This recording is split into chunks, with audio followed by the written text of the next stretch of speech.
hojii ergamoota boqonnaa 12 dhugaa waaqayyooti eeda galgala yeroo sa'aatii 3 otoo mana koo taa'uun ergaan kun gara godhu himata dureen ganama kana sitti dhugaan sitti ergaa keessani waan taateef jabaattanii fudhachuu sinirra jira.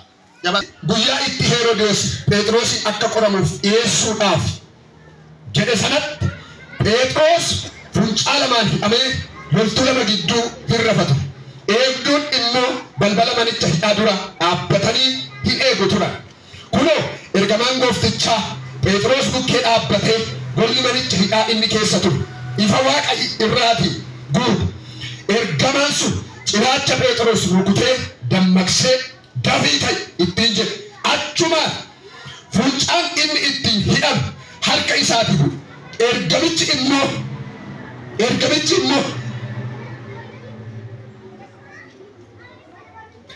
dafii ka'e ittiin jedhe.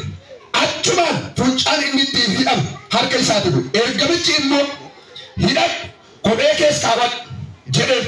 Phexros ka'ee hidhatee kophee isaaf kaawwatee ergamichi ammas wayyaa kee uffadhu ana duukaa bu'i ittiin jedhe. Phexros manicha hidhaa keessaa ba'ee ergamicha duukaa bu'e. Garuu ergamaan gooftaa kan hojjeteef kun dhugaa ittiin fakkaata.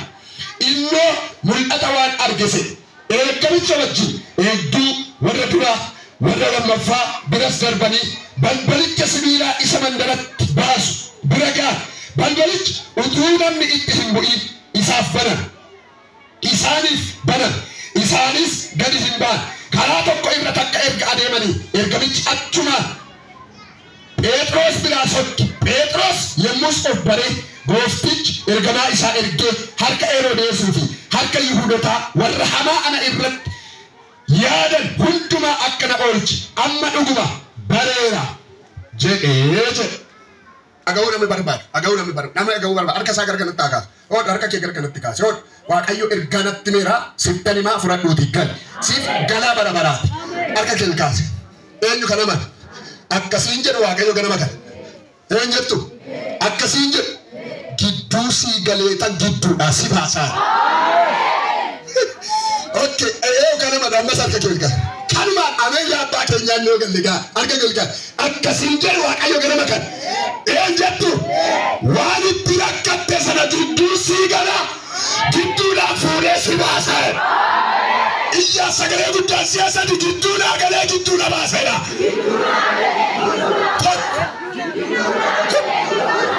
Lama isa dhumaa dubbanni jireenya keerratti. Ameenaa jettee taa'ee ganama kanaa kaase. Okay, nama si bukkee jiruun baga gammaddee akkasiin jedhu waaqayyo kee gidduu sii galaa gidduudhaan si baasa yaaddee sii jedhaani. Duuti ji'a kana sirratti yaadame mana kee irratti kan yaadame jireenya kee irratti kan yaadame hafuura kee irratti kan yaadame salphinni sirratti kan oolfame hin ajjeelna hin qabna hin habbinne jedhanii kan walii sirratti walii galan waaqayyo ganama kana akkasi sirratti hin ta'u gidduu galee gidduudhaan fuudhee si baasa. Ameen jettu ante. Ameen jettu ante. Kabadee kabura bashi babado takida. Nama sebagai itu gidduu galee gidduu si fuudhani. Itu gidduu galee tu. Gidduu si fuudha. Jadi gidduu galee gidduu si fuudha gooftaan. Babado dikababaro takiba. Menaaf kadhadhee yaabbaa keenya hin eegalle. Harka kee kaafadhu. Waaqayyo akkana ganama kana saba rakkatee dhufeef gidduu galee gidduudhaa baasaa. Amen jettu. Huda kibaloo tarabasha. Maaf akka kun taatanii yaa waaqayyo. Eshi akkasii jedhu waaqayyo.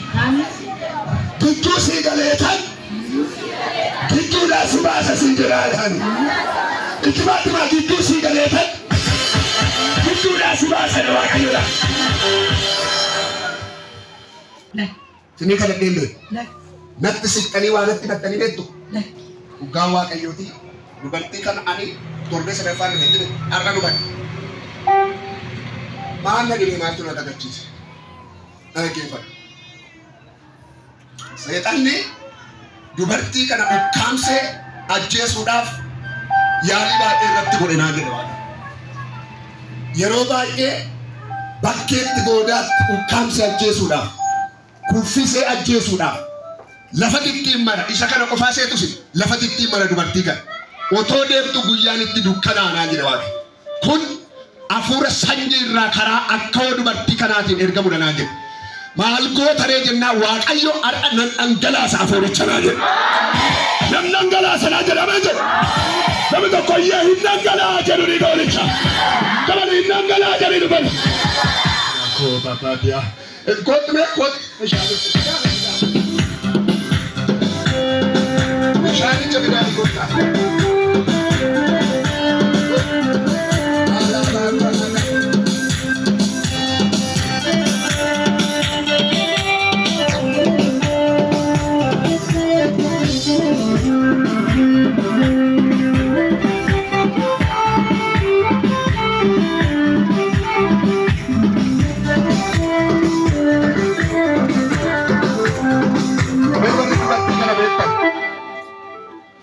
Dubartii kana akka sunu milikkita kana warra irratti beektan nama irratti beeku nama tokko barbaada nama milikkita kana irratti beeku mee kottaame sinan kadhadhaamu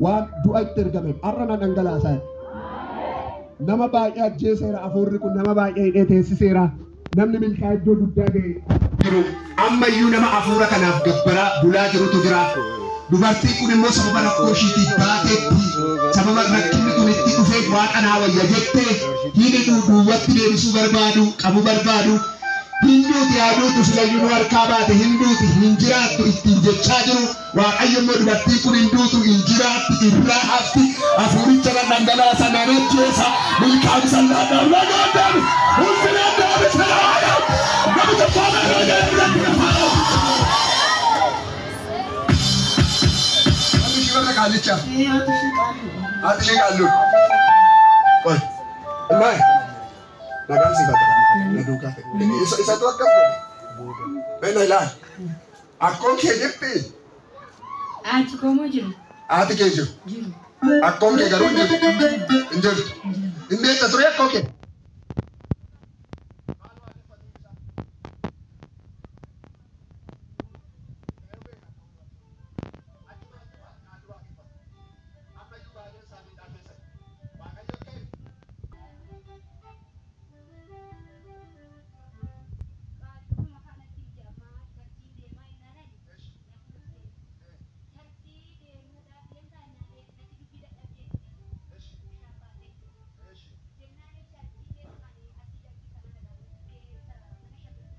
Ada muncul ini, jenna desi, ada bisino, uman batu. Akka ati na dhageessu nan beeka. Kaleessa na dhageesse. Waaqa abboota kootii. Waaqa ergamootaa. Waaqa raajotaa. Kaleessa siqaa gurguddaa hiikteetta lafa kanarratti. Har'a siqaa hiikte. Guyyaa har'aa kanaa kaase. Dubartiin kun karaa gubbaarratti akkan gufanne akkan kufu. Bishaan baattee itti yeroo ishii hudhu kana liqimsitu ittiin gad deebisu akka baattee olii gad hin deemu.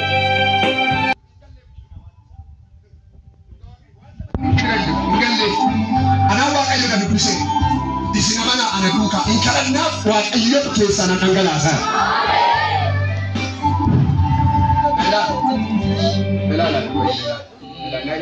Achi gas. Achi as al. Nas. As. Ya, as. Elas. Ergaman doa. Ergaman doa. Jangan ganti. Jangan ergaman doa ganti. Jangan. Jangan.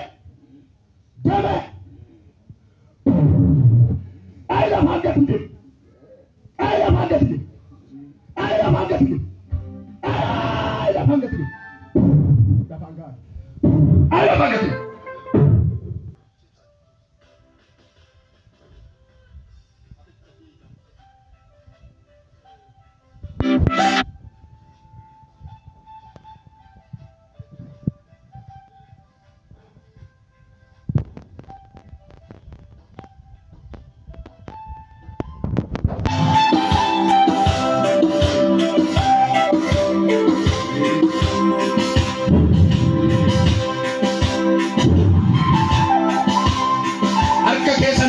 Siasa di maka Yesus segera. Jangan siasa di casa. Jangan siasa di maka. Jangan ganti sila. Jangan ganti sila.